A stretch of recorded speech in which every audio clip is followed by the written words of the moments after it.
What's up, YouTube? Welcome back to the Get Wrenched Garage.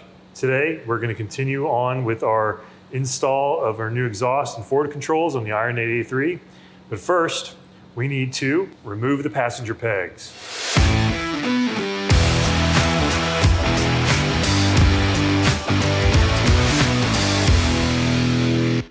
So the first thing I'm going to do is remove the right side passenger peg right here, because I'm installing the Bassani Radial Sweepers, which sweep down this way and they would hit right into passenger peg. And here's the bracket for the sweepers right here, where the mounting bracket is. The pipes are gonna run right into that passenger peg, so that needs to go. So one thing I discovered when I was looking on installing the sweepers was that I had to remove the passenger peg, but saw that the rear master cylinder right here attaches to the right side passenger peg bracket. So when you take off the rear passenger peg, you're removing the bracket that the master cylinder holds onto, so you have to order the standard bracket, which is right here. And this bracket mounts a little bit like this. And this place right here where the master cylinder mounts onto this, and this mounts back onto the bike. So we're gonna remove the master cylinder first, take off the bracket for the right side peg, pull that off, put this bracket back on, and then mount the master cylinder to that. So let's do that. So the rear master cylinder is held in with the T40 Torx. So we're gonna take that out.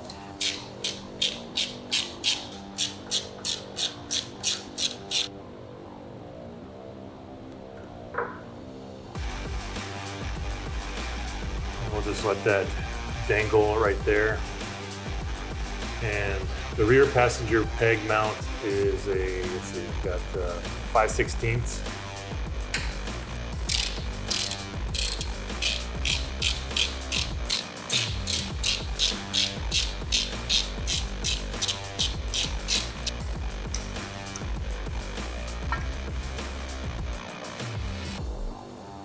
Here's the bracket that needs to go back in to hold the master cylinder in.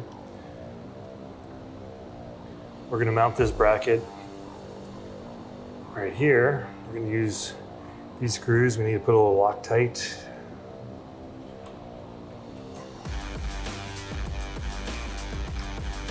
We'll just hand tighten them for right now.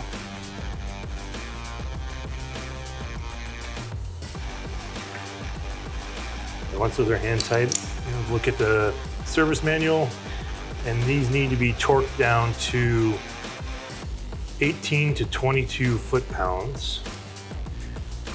So let's see, I'm gonna dial in right to about 20 foot-pounds, right in between.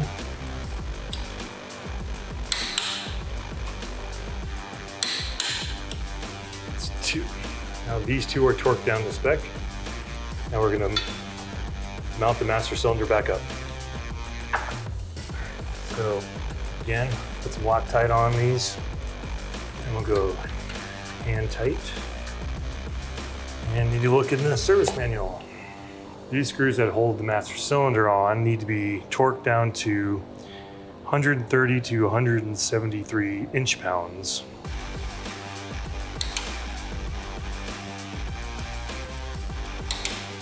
All right, so the master cylinder bracket's back in.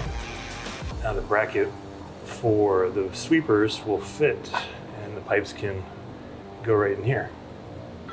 Okay, so we just put the counter shaft cover back on, and we torqued all the bolts down to spec.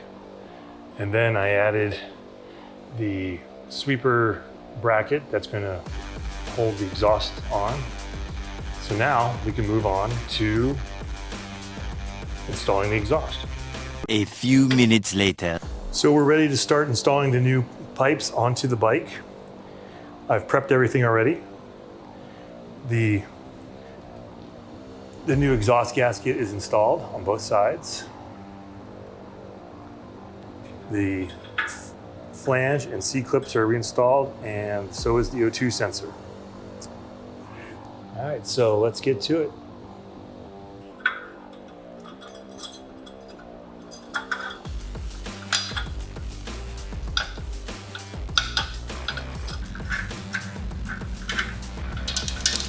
Many, many minutes later.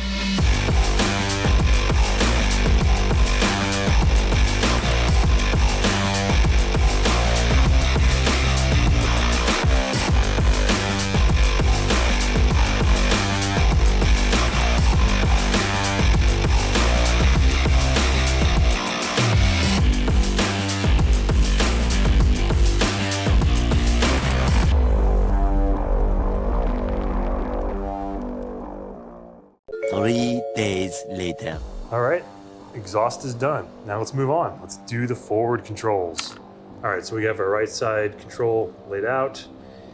Everything's prepped. First, we gotta put on the clevis pin and then the bolt, and then we can reattach the linkage to the rear brake and get it mounted on the bike.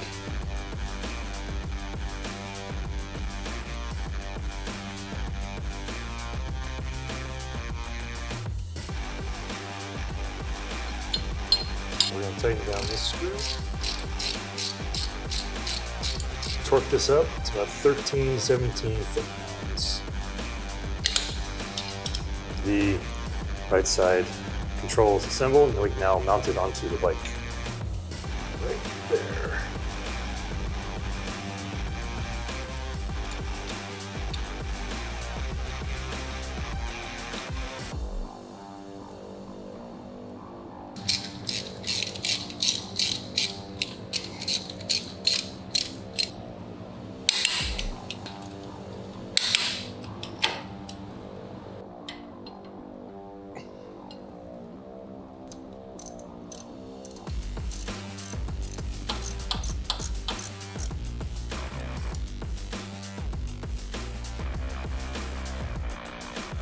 So one thing to note about these new forward controls is that they use this new offset clevis pin. So you can't use the old foot pegs from the mid controls because they don't line up. So you have to get there's a longer male adapter here that sticks in to get the pin through the hole. So I ordered these new Kuryakyn pegs from J&P Cycles. It's the Riot foot pegs, and they make splined adapters for the new XL offset clevis pins. So this is what they look like, a bit longer than the old ones. So you see these actually line up. And I got some new pins and spring washers from J&P to replace the old ones, which were kind of messed up. Mostly these spring washers are kind of nasty.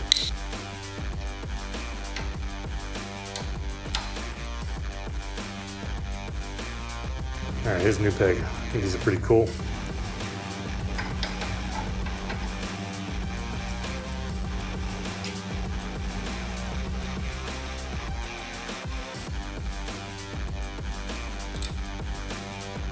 All right, right side's done. Time to spin the bike around, and let's do the left side. All right, so we flipped the bike around, and now we need to remove the left side footrest and shift lever.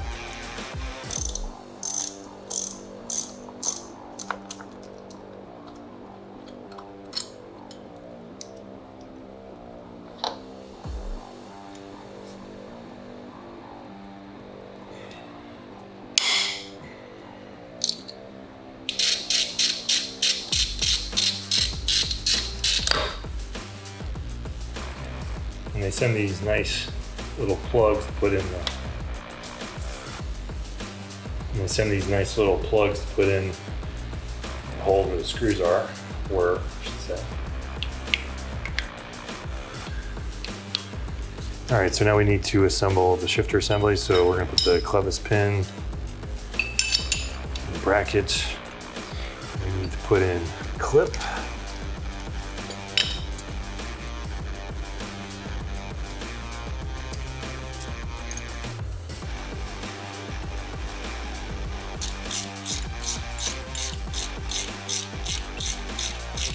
So now we're going to put the shift link arm onto the shift shaft, and it's got to be like straight down. Thread this bolt.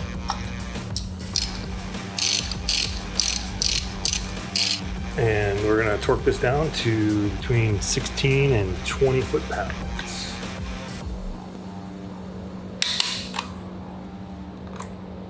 Now we're going to mount the shift lever to the front here, so we gotta make some room with this.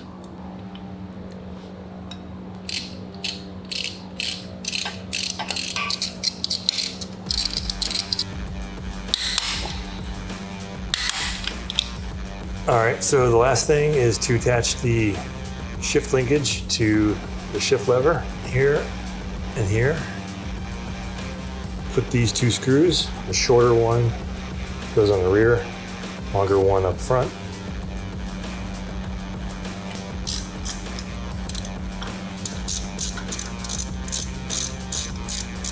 And we're gonna just torque these down the spec.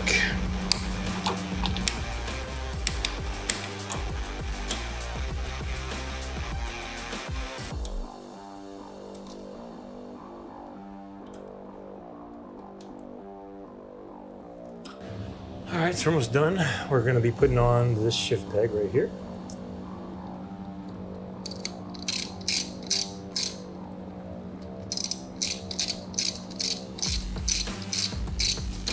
There it is, all installed. Wow, it's very nice. So there it is, it's all done. Forward controls are on, exhaust is on. The only thing I have to do is close this up. I already have the FP3 already installed to tune the bike. I mean, look at the difference there, you know. Let's say for taller riders like myself, you know, I'm 6'3". So the forward controls definitely make a huge difference in comfort and riding versus the mid controls. But overall, I think this is a pretty simple process. It just took a little bit of time. I think overall, not a bad install.